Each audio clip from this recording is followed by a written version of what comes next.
Hello, everybody. My name is Ken Bowser. I wrote the Western Sidereal Astrology Interpretation Workbook. Many people have recently asked me about the use of mundane aspects. This little talk will provide a brief introduction to mundane aspects and how they're used in astrological interpretation. Some people know me as a siderealist, but we can put that aside because mundane aspects are not a zodiac issue. They're used just as readily with no modification by tropical advocates. Zodiac aspects, with which all astrologers are familiar, are tied to the ecliptic system, which is based on the revolution of the Earth around the Sun. Mundane aspects are tied to the equatorial system, which is based on the rotation of the Earth.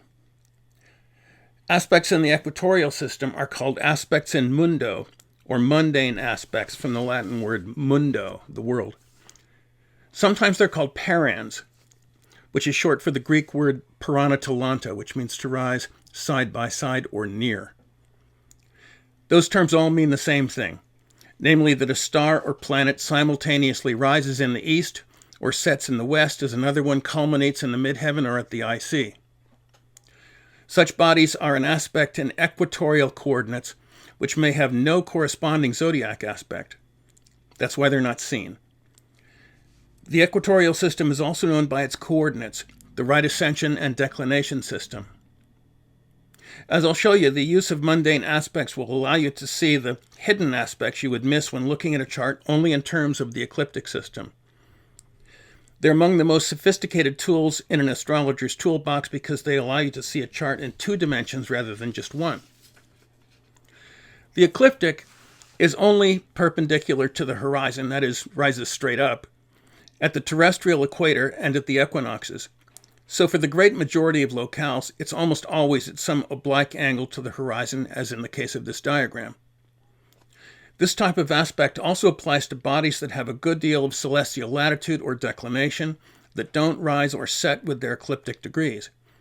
Although most astrologers describe their positions on the horizon as though they do rise or set with their ecliptic degrees, which is a mistake. Aspects in-mundo address that matter and describe their actual positions with respect to the horizon of any particular place. This is just one element of aspects in-mundo. This is an example of how planets with north celestial latitude set in the northern hemisphere at a different time than their ecliptic position. Jupiter and Venus are in the western sky with 15 degrees Aries on the descendant. Jupiter is at 15 Aries, but it's not setting. Venus at 10 Aries is setting at this time. A few minutes later, Jupiter, still at 15 Aries, is setting, but now 21 degrees Aries on the ecliptic is on the descendant. You can see from this how Jupiter's zodiac degree sets before Jupiter actually sets. When you add the Sun to the diagram, things become more clear. As you can see from the lines of right ascension and declination drawn on this more detailed diagram, not to scale, of course, right ascension and declination are directly analogous to terrestrial latitude and longitude extended off the planet into space. RA and DEC, for short, are built around the terrestrial equator and pole extended off the planet and given new names. The terrestrial equator becomes the celestial equator, and the terrestrial pole becomes the celestial pole. But it's the same kind of grid system as terrestrial latitude and longitude aligned to the Earth. The plane of the Earth's rotation is the plane through its equator, but you can see that the Earth's pole is not perpendicular to the plane of the ecliptic, which is the plane of the Earth's revolution around the Sun. The angle between these 2 planes, the celestial equator and the ecliptic, is called the obliquity of the ecliptic, currently about 23.5 degrees. It's this angle that separates the 2 systems, equatorial and ecliptical. You can see then that the equatorial system is about rotation. The ecliptic system is about revolution. Since the Earth is both rotating and revolving, in effect, if you ignore one of these systems, you ignore half the chart. Before computers, the first problem in astrology was setting up a horoscope. Actually, it still is, but the computer does that for you now. Setting up a horoscope entails finding the local sidereal time of the chart. Sidereal time is the unit measure of right ascension, or you can say right ascension is measured in sidereal time. So then actually, astrologers use the equatorial system before they even get to the ecliptic system. Mundane aspects were much used in the past by celebrated astrologers like John Dee, Johannes Kepler, Placido di Titi, and William Lilly. Aspects in-mundo fell out of favor in the 19th and 20th centuries because they were considered too tedious to compute, although they were still calculated by pros like John Worsdale, A.J. Pierce, William Simonite, and Walter Old, but few others. Now computers have made them easy to use because the computer does what was formerly considered too much of a bother. I'll illustrate with two examples. The first is Napoleon Bonaparte. Napoleon was the greatest military captain of the modern period. His career is still carefully studied to this day, even though he died in 1821. More books have been written about him than any other figure of the past 200 years. Napoleon's birth data, August 15, 1769, at 9:45 a.m. at Ajaccio, Corsica, were given by John Worsdale in his The Nativity of Napoleon Bonaparte, published in 1805. Worsdale was one of the best British astrologers of his day. He rectified the 9:45 a.m. time to 9:51:40 a.m. to correspond to the direction of the MC to the sun for when Napoleon was crowned Emperor of the French on December 2nd, 1804. If you look at this chart in ecliptic longitude alone, it doesn't look terribly remarkable. Certainly not on first inspection like the greatest military commander of the modern period, mainly because Saturn, in its detriment, is the most elevated and angular planet, and it's closely opposite the moon, also in its detriment, Capricorn. He was prone to depression, and like many people with Saturn-Moon combinations who also have the Virgo rising sign, he was serious, a diligent student, strong in math, which is why he became an artillery officer, and a non-stop reader. But he suffered terrible loneliness due to separation from his family at the age of 10 when he was sent to military school in France. Many people experience things like this with Moon-Saturn contacts, but they in no way preclude achievement and fame. There are some obviously desirable things about this horoscope, yet it remains, evaluated from ecliptic positions alone, less than outstanding. For example, the sun is dignified in its own sign, which is good, because it confers ego strength, and the sun is semi-square Venus, only 3/4 of a degree from exact, which is lucky, engaging, and popular in general. But it looks like many horoscopes that signify some talent and a decent life, but not the extremes Napoleon experienced. The connection with the Jupiter-Uranus opposition, the most dynamic and fortunate element in the chart, is tenuous. The sun is in a wide, separating square with Jupiter, 7 degrees, 42 minutes beyond exact, weakened further because neither planet was angular. The sun is also separating from Uranus, 11 degrees, 12 minutes beyond exact, which is weaker still. Actually, no aspect at all. And as with Jupiter, Uranus is not angular either. In order to harness the Jupiter-Uranus energy, one should have it connected to the lights especially, or the angle. He does have Uranus, Neptune, and Pluto connected by grand trine, but that contact was common to everybody born between 1768 and 1772. That combination was symbolic of the Enlightenment, among other things, and Napoleon was a thoroughly modern man, not in the least hidebound. But none of the outer planet trio was angular in his chart, so it's a general influence. That leaves the astrologer up in the air with regard to how the owner of this horoscope could have gained control of the government of France at the age of 30, which is amazing, and subsequently made himself the master of most of Europe. However, if you look at Napoleon's chart in terms of the relationships it makes in right ascension, as well as celestial longitude, it comes into focus.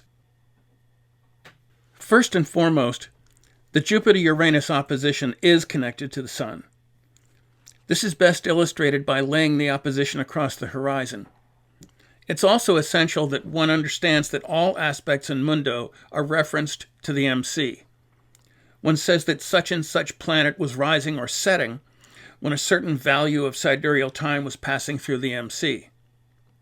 A planet is culminating at the MC when its RA is the same as the local sidereal time of the chart, also known as the RA of the MC, or simply RAMC, or anti-culminating 12 hours later when it's in the IC.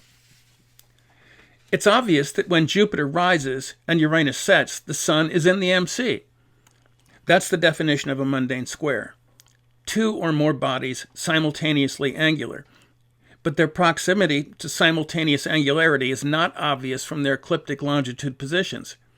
You can see it via the speculum of the horoscope, which gives the sidereal times with which planets and stars rise, culminate in the MC, set, and anti-culminate in the IC.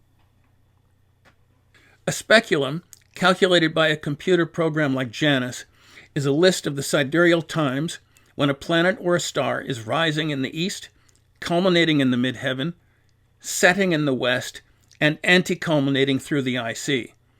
These are not approximate and they're not symbolic, but rather the actual positions. That statement is not a tropical sidereal matter.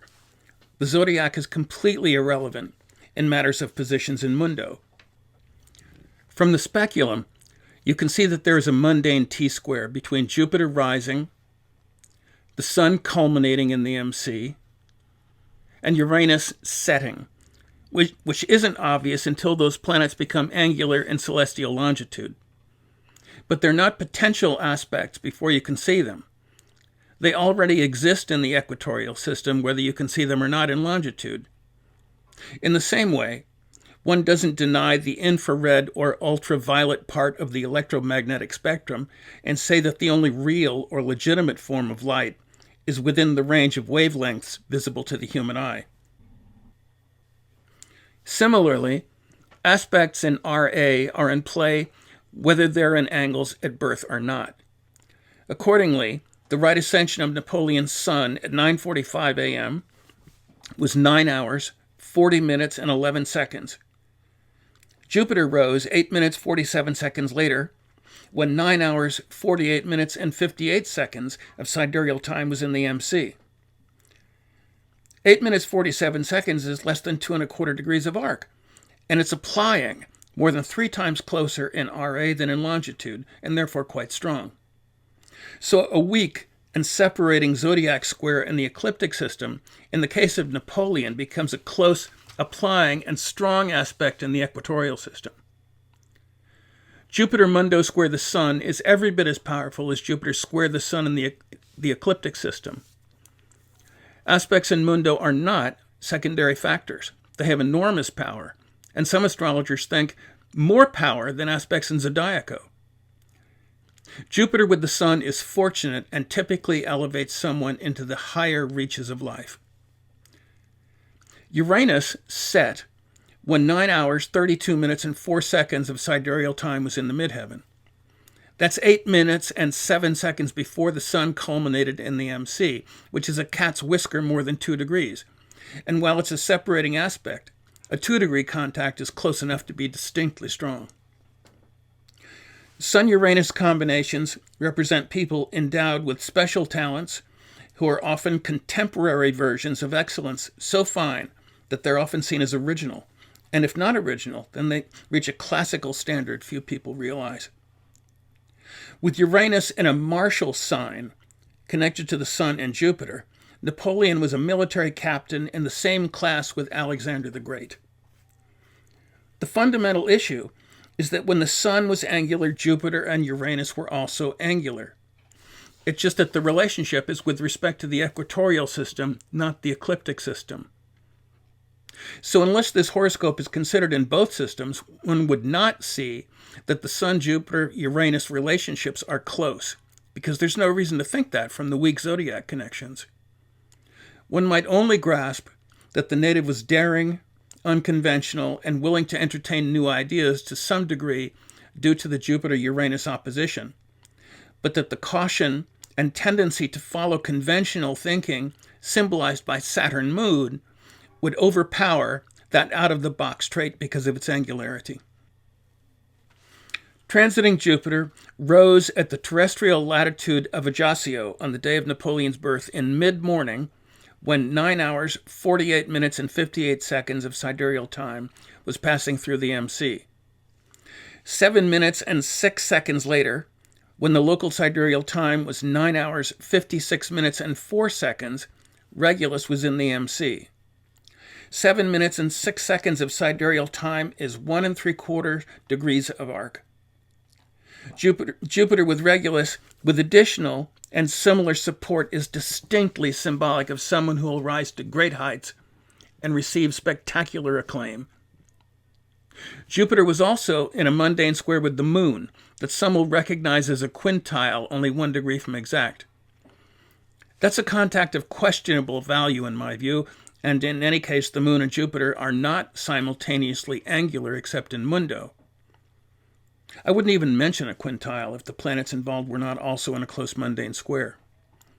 You can see from the speculum how in Napoleon's chart Jupiter set with 19 hours, 53 minutes, and 29 seconds, as the moon was in the MC with 19 hours, 58 minutes, and no seconds. That's a separation of only 4 minutes, 31 seconds, which is slightly more than 1 degree from exact. Therefore, both lights in his chart configure Jupiter, which is very auspicious, and symbolic of someone who will achieve much more than most people, if other factors concur.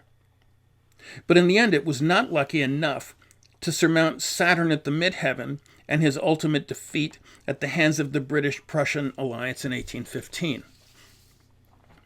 Finally, Napoleon had Jupiter closely mundane square Saturn, which is an underappreciated contact because it's not exciting or glamorous. They're 109 degrees apart in longitude, which is no aspect at all, but Jupiter set when 19 hours, 53 minutes, and 29 seconds was in the MC, only 1 minute, 52 seconds after Saturn had anti-culminated through the IC. 1 minute and 52 seconds is less than a half degree. Jupiter-Saturn combinations represent consummate insiders who, with enough good symbolism, often rise to the top. With a lesser degree of upside symbolism, they're bureaucrats or people who exercise some authority within the system. Positions within governments are common with it. In the end, Napoleon's chart seen in-mundo is much more dynamic and auspicious than the hard, dour, depressing Moon-Saturn opposition would suggest. The second chart example is Kamala Harris. She needs no introduction since she's now the Vice President of the United States. Kamala's chart may be misleading to some because Saturn, angular near the midheaven where Napoleon had it, is to many people suggestive of failure. But many people succeed with an angular Saturn. Queen Elizabeth II of England has it all but precisely in the midheaven.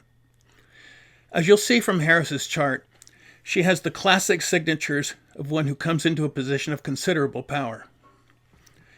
First, she has Jupiter square Mars, applying from 2 degrees 43 minutes out. Someone with this contact holds the whip hand and exercises power, which she has done since she became district attorney for San Francisco and then attorney general for California. That kind of rise is especially true when Jupiter is elevated over Mars, like she has it. Napoleon had the 3-degree sextile between Jupiter and Mars. When George Washington was inaugurated president on April 30th, 1789, transiting Jupiter was closely trying his natal Mars. Very often, people who have it natally, or those who get this contact by transit, are invested with authority, even if they've done nothing whatever to earn it. Think of Queen Victoria, who reigned over Great Britain at its zenith. In Victoria's natal chart, Jupiter was sextile Mars less than a degree from exact. Harris, like Napoleon, has a Jupiter-Saturn aspect. She has the zodiac square, 4 degrees 27 minutes from exact. Napoleon had the half-degree mundane square. But Harris's and Jupiter are mundane square only 6 minutes and 12 seconds from exact, which is just a pinch beyond 1.5 degrees of arc. Almost 3 times closer than the zodiac square. Jupiter-Saturn people are not peripheral to an operation. They're involved as integral parts of complicated enterprises that have a lot of weight and inertia, like companies, armies, and governments. Because Saturn is elevated over Uranus, she displays the standard manifestation of the Jupiter-Saturn combinations: slow, steady growth, with the greatest success in the second half of life, with an ever-increasing responsible position within the system. Harris's rise through the California legal system and then onto the national stage as Senator from California and now Vice President of the United States is consistent with the best sort of development of that planet combination. That rise is fueled, in no small part, in her life by the dynamic, ambitious, independent qualities associated with Uranus, since it's closely semi-square her Sun by less than a half degree and sesquare her Moon by slightly more than a half degree. Yet many people have those combinations. They're helpful and important, but not exceptional. You can see Harris's Mundo square with Saturn if you rotate her chart to put Jupiter at the midheaven. As you can see, Jupiter culminated in the midheaven when Saturn set. Her speculum shows exactly what the remove is in terms of sidereal time. Again, the relationship that makes this angle-to-angle situation come together is in the equatorial system. When evaluating a horoscope, the serious student is obliged to peruse the natal speculum because it reveals things that can't be otherwise apprehended. You'll notice that the ascendant is 4 degrees 56 minutes Leo. That puts Jupiter in the MC.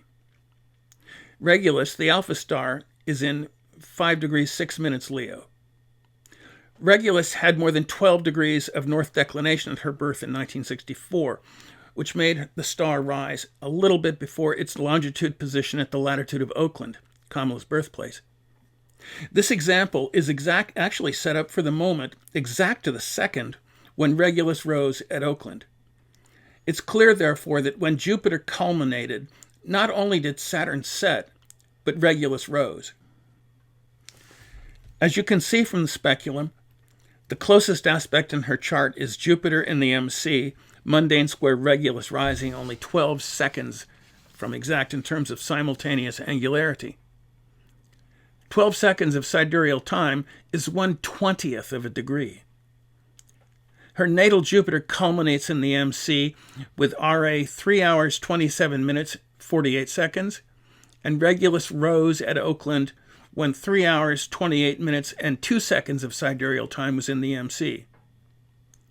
It bears repeating that Regulus is a royal star, typically very fortunate and often associated with people in positions of power within government, the military, or vast commercial enterprises. Kamala's Jupiter-Regulus paran can only be seen via her speculum. There's no indication that a close Jupiter-Regulus relationship exists, as the zodiac square between them is too wide to be meaningful at 5 1/3 degrees, since stars have small orbs, and that's because you can't move far from most stars before you run into another one. You can see that Jupiter, Saturn, and Regulus are tied together by simultaneous angularity, if you set up the chart for the moment when Regulus rises exact to the second. But the speculum demonstrates that such a relationship exists without having to hunt for one via rotating the chart. The worrisome element is that Saturn sets when Regulus rises, which suggests that she may come to power via misfortune. I think it's noteworthy that Napoleon had a Jupiter-Regulus paran already mentioned, because in Kamala's case, the contact is exceptionally close, fortunate, and powerful. Perhaps most telling of all, Kamala's sun is Mundo square Alpha Canis Majoris, better known as Sirius, the dog star, the brightest star in the sky. They're 6 minutes and no seconds of sidereal time apart, which is 1.5 degrees of arc from the exact to the second mundane square. Sirius rose when the sun was in the IC at the latitude of Oakland. There's no clue about this relationship in longitude. In the zodiac, they're 49 degrees apart, which is no aspect, especially since Sirius is not an ecliptic object. It's only obvious in the speculum.